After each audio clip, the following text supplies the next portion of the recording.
प्रदेश के मजदूर साथियों, आउटसोर्स ठेका मजदूर, संविदा कर्मी साथियों, सबको नमस्कार। पिछले लगभग 7-8 महीने से हम और आप एक बड़े संघर्ष में शामिल हैं। न्यूनतम वेतन के पुनरीक्षण, उसमें आई रुकावटें, सरकार की साजिश, कारखाने मालिकों की साजिशों के खिलाफ लड़ते हुए हमने एक एक करके अवरोधों को पार किया है और कुछ हद तक न्याय को हम हासिल कर पाए। साथ ही आपको मालूम है कि किस तरीके से 5 वर्ष का न्यूनतम वेतन का पुनरीक्षण होना चाहिए था, लेकिन सरकार ने 10 साल में किया। उसके बाद जो किया उसमें एरियर्स का घोटाला किया और फिर उस घोटाले के बाद जो 1 अप्रैल 2024 से लागू होना था उस पर भी स्टे की नौटंकी हुई। और आपको मालूम है कि अब तो पूरी चीज़ स्पष्ट हो गई किस तरीके से सरकार की मिलीभगत से वो हुआ। और जब ये स्टे खारिज हो गया और उसके लिए आदेश जारी हो गए हाई कोर्ट के, तब फिर आपको संघर्ष करना पड़ा कि अब तो इसका भुगतान के लिए आदेश जारी करो। तो फिर वो आदेश जारी कराए हम लोग आपने, और हमारी मांग थी कि नए बढ़ी हुई दरों का एरियर सहित भुगतान सुनिश्चित किया जाए। लेकिन आज की तारीख तक हम और आप ये देख रहे हैं कि इतने प्रयासों के बाद भी नई बढ़ी हुई दरों का तो भुगतान हो रहा है। हालांकि बहुत सी ऐसी जगह हैं जहां ये भी नहीं दिए जा रहा है, लेकिन बढ़ी हुई दरों का भुगतान के बारे में तो एक स्थिति बनी, लेकिन एरियर्स का भुगतान अब तक नहीं हुआ। और इससे बड़ी परेशान करने वाली बात है कि इस जो एरियर्स का भुगतान न करने में कारखाने के मालिक, कारखाने के मालिकों का संगठन और दूसरे ठेकेदार तो हैं, इनके बारे में तो माना जाता है कि इस तरीके से बिना लड़ाई लड़े हम हासिल नहीं कर पाएंगे। लेकिन बहुत तकलीफ की बात यह है कि मध्य प्रदेश की सरकार, आप जानते हैं, इस सरकार के विभिन्न विभागों में भारी संख्या में आउटसोर्स के संविदा कर्मी साथी काम करते हैं। और मध्य प्रदेश के कई तो सेवाएं ऐसी हैं जो नागरिक सेवाओं से जुड़ी हुई हैं, उनमें तो पूरी तरीके से आउटसोर्स कर्मचारियों का, संविदा कर्मियों के जरिए ही सब कुछ हो रहा है। चाहे वो बिजली विभाग हो, चाहे वो स्वास्थ्य विभाग हो, चाहे वो कलेक्ट्रेट हो, चाहे वो शिक्षा विभाग हो, चाहे वो नगर पालिका, नगर निगम हो।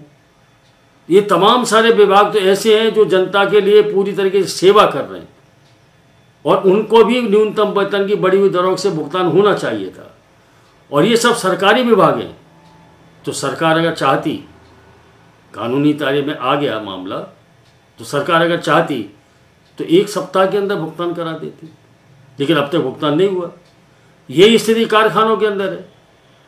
यहाँ कारखानों के जो इंडस्ट्रियल एरियाज़ हैं मध्य प्रदेश के, उन सारे इंडस्ट्रियल एरियाज में हमने पता लगाया तो स्थिति ये है कि इंडस्ट्रियलिस्ट की जो एसोसिएशन है, कारखाने मालिकों का जो संगठन, उन्होंने तय किया है कि नहीं, एरियर का भुगतान नहीं करेंगे।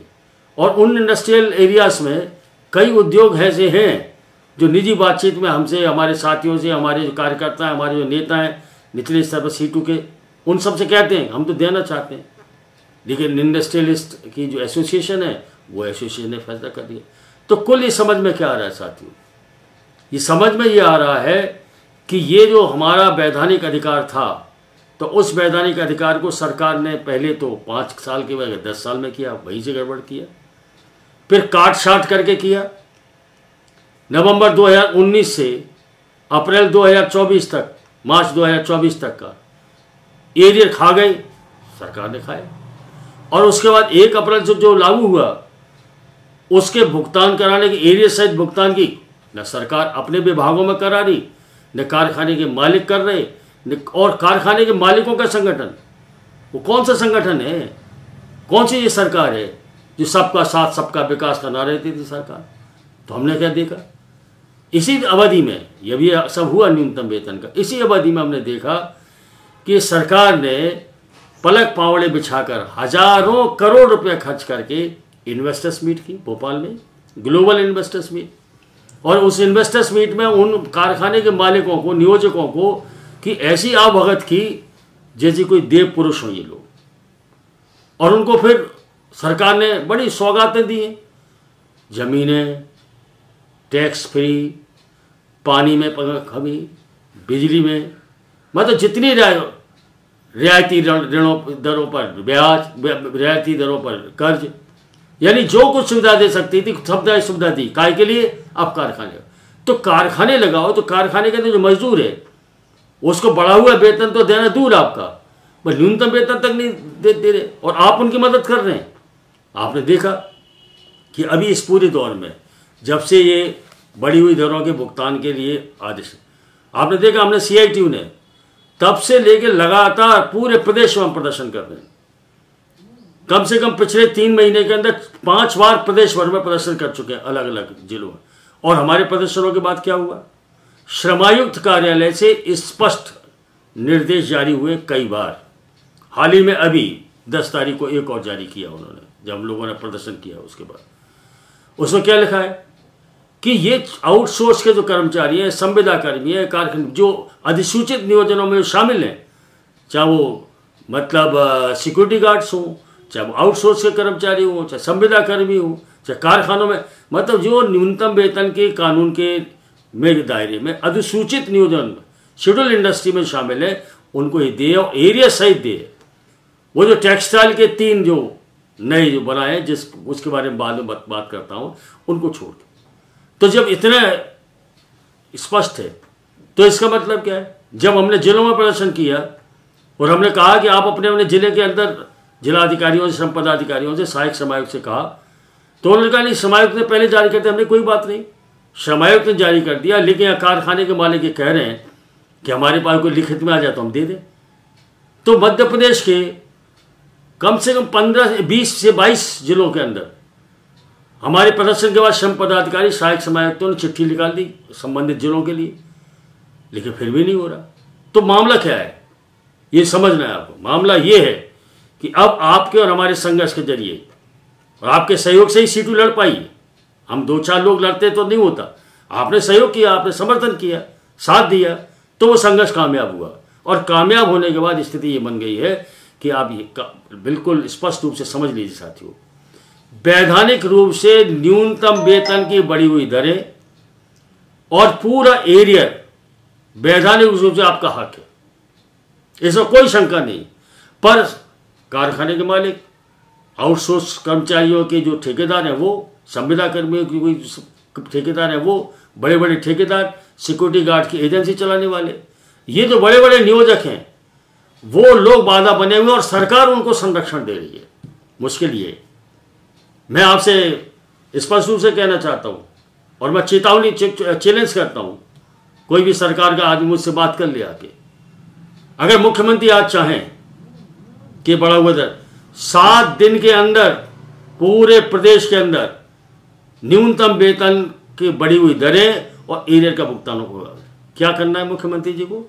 मुख्यमंत्री जी को एक ही काम करना है, एक सर्कुलर निकालना है विभिन्न विभागों के लिए, कलेक्टर्स के लिए निर्देश जारी करना है, श्रम विभाग के जो मैदानी अमला है उसको निर्देश जारी करना है कि आप विशेष अभियान चलाइए, कारखानों के अंदर जाइए और उनका एरियर का भुगतान कराइए, और जो एरियर का भुगतान नहीं करता उसके खिलाफ आपराधिक कार्रवाई दर्ज करके उसके खिलाफ कार्रवाई कीजिए।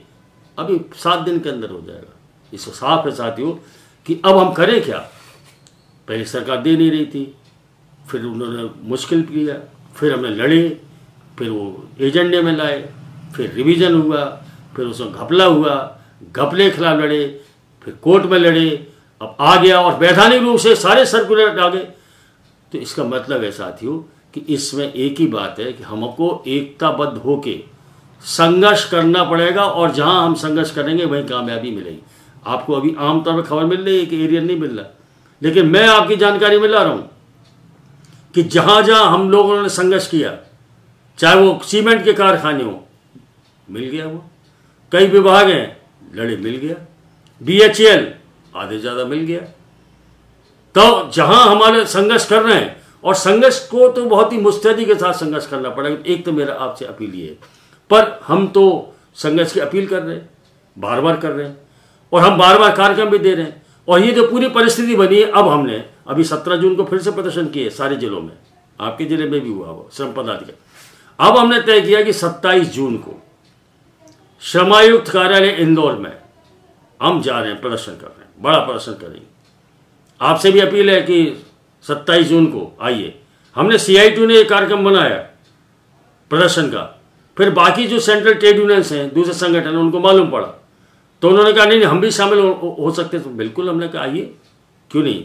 न्यूनतम वेतन का मजदूर का मसला है, कोई राजनीतिक मसला नहीं है, वो हमारा निजी मामला नहीं है।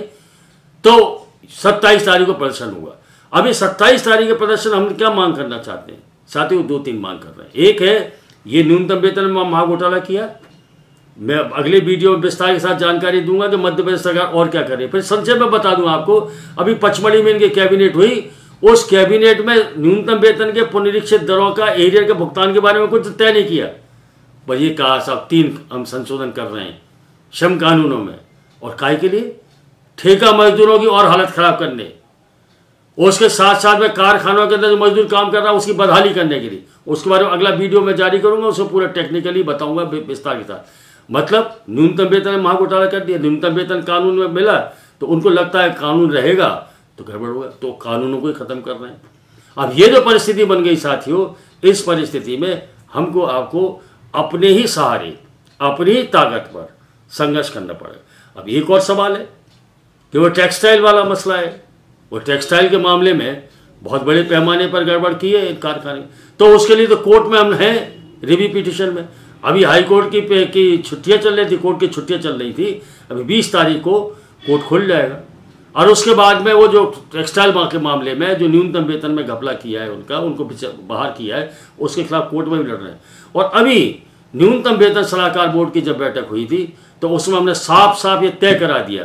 मैं बता रहा हूँ आपको, जो न्यूनतम वेतन सलाहकार बोर्ड की बैठक थी उसके वो इसी मुद्दे पर थी, और उसका एजेंडा में जो शामिल था, तो वहाँ हमारी जो पूरी की पूरी ये जो कार्रवाई रजिस्टर है उसके बारे में आपको बाद में कभी जानकारी में ला दूंगा। 13 तारीख को ये बैठक हुई, 13 मई को। उस बैठक में हमने साफ साफ कर दिया कि आप श्रेणी कितनी बनाओ, 2 बनाओ, 3 बनाओ, हमें कोई दिक्कत नहीं श्रेणी में, लेकिन न्यूनतम वेतन की जो रेटें तय हुई हैं उनका भुगतान टेक्सटाइल के मजदूरों को कम नहीं होगा। और ये तय हो गया कि नहीं, इनके ऊपर भी न्यूनतम वेतन प्रभावशील रहेगा, 1। और 2, आज की तारीख में जिसको जो न्यूनतम वेतन के दायरे में मिलेगा वो उसको कम नहीं हो सकता। 2 और तीसरा हमने ये तय कराया कि आपकी तारीख में टेक्सटाइल के अंदर ये जो वर्कलोड बढ़ रहा है, फ्लेक्सी वर्किंग वर्क के नाम पर ला रहे हैं आप, 12-12 घंटे काम करा रहे हैं, इस परिस्थिति को बदलवाइए। तो न्यूनतम वेतन के जो सलाहकार बोर्ड की बैठक थी 13 मई की, उस समय टेक्सटाइल तो टेक्सटाइल के मामले में कोर्ट में लड़ रहे हैं। अभी न्यूनतम वेतन सलाहकार बोर्ड की बैठक हमने तय करा दिया कि न्यूनतम वेतन के से बिल्कुल उनका कम नहीं होगा, किसी भी कीमत में कम नहीं होगा जो प्रदेश के अंदर न्यूनतम वेतन तय हो रहा है। और एक और हमने कहा उनसे कि जो न्यूनतम वेतन का रिवीजन जिस तारीख से हुआ है आप कभी भी लागू करिए टेक्सटाइल के लिए, लेकिन उसी तारीख से उसका एरिया से भुगतान कराना पड़े। इसके साथ साथियों एक और बड़ा सवाल खड़ा हो रहा है कि न्यूनतम वेतन दे नहीं रहे, कानून बदल रहे हैं, मालिकों की दादागिरी हो रही है और सुरक्षा का कोई इंतजाम नहीं है। आप रोज पढ़ रहे होंगे कि बिजली विभाग में आउटसोर्स के जो कर्मचारी हैं, आज भी मेंटेनेंस का दौर चल रहा है, तो जहां जहां हर रोज कहीं इस जिले में बेचारे नौजवान साथी बेरोजगारी के जो पीड़ित हैं, आउटसोर्स के कर्मचारी के रूप में लाइनमैन का काम करते मारे जा रहे, और सरकार के ऊपर मतलब जूनी लग रही उस सरकार के ऊपर, मतलब लोगों को वेतन नहीं देंगे आप, उनको सामाजिक सुरक्षा नहीं देंगे आप, उनकी मौत हो रही है। ऐसे ही ये सिक्योरिटी गार्ड 12-12 घंटे 14-14 घंटे काम करा रहे हैं और उनको न्यूनतम वेतन का पुनरीक्षित दरों का भुगतान नहीं कर रहे आप। तो इसलिए साथियों, चाहे वो टेक्सटाइल के सवाल हो या कारखाने के आम मजदूर हो, संविदा कर्मी हो, ठेका मजदूर हो, शिक्षा विभाग में काम करने वाले दूसरे अल्प वेतन वाले लोग हों, पूरे मध्य प्रदेश के अंदर मेहनत कशों पर ये जो पूरा हमला हो रहा है उसके खिलाफ CITU मुस्तैदी के साथ मैदान में है। अब आपसे अपील कर रहे हैं 27 तारीख को आइए, इंदौर आइए प्रदर्शन, और आने वाले समय में संघर्ष के लिए बीड़ा उठाइए। और 9 जुलाई को हम लोग पूरे देश में इन मजदूरों के मुद्दों के लिए पूरे देश में सीटू सहित दूसरे संगठन मिलकर कुछ बड़ा आंदोलन कर रहे हैं। उसमें मांग हमारी 26,000 रुपये न्यूनतम वेतन करो। स्थायी काम को, स्थायी प्रकृति का काम को ठेका मजदूरी में बंद कराओ, स्थायी करो। और बहुत सारी दूसरी मांगे, उसके बारे में अलग से मैं बात करता हूँ आपसे। लेकिन 9 जुलाई को हमारी इस पूरे मध्य प्रदेश में ये भी मांग है, नंबर 1, एरियर्स का, पूरे एरियर्स का भुगतान करो। नए न्यूनतम वेतन का जो दर देय हो गया उसका पुनरीक्षण करो।